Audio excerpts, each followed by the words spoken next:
Good morning, everyone. It's a real honor and privilege to be here. I've always really enjoyed coming to these services and starting to work with some of you. So we are, New Sanctuary Movement is an interfaith immigrant justice organization, and we work with 17 congregations across the city, both of different immigrant communities and allied communities, and coming together to really work to build a more welcoming, to build a more just city, state, and country. So what that looks like on the ground is we do that in three ways.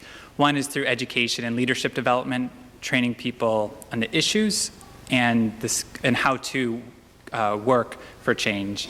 We accompany families facing deportation by going to court or detention centers and standing in solidarity with them.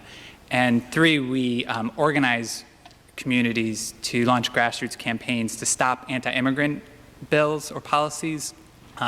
Like last year, we won a campaign to stop the police from collaborating with immigration, or for more proactive policies like getting the right to have driver's licenses for undocumented immigrants. And last week I was listening to On Being, and Chris Tippett was interviewing Father Greg Boyle, and he said that, you know, we need to draw a circle of inclusion and then make sure no one is left out.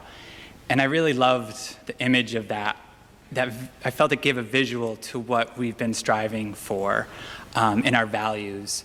But as many of you know, many times there are structural barriers that make sure that line is firm or even becomes a wall. And I think in those cases, we really need to push hard against that to make sure everyone is included. And one of my proudest moments, I think, of New Sanctuary Movement was this last year when Angela entered Sanctuary as a form of civil disobedience to really push back on one of those lines of deportation, where she entered a congregation to get President Obama to pass administrative relief. And I think it was a key part in escalating that campaign. And he did pass relief in November. And then after 58 days in Sanctuary, she also won her case and stopped her deportation. And I think one of the key parts as we push that line farther to make sure that no one is excluded is doing that together. We all know we can't do it alone. And I've really enjoyed working with Yvonne and Dennis and really look forward to building a deeper relationship with all of you. And thank you so much for including New Sanctuary Movement and Share the Plate and for listening.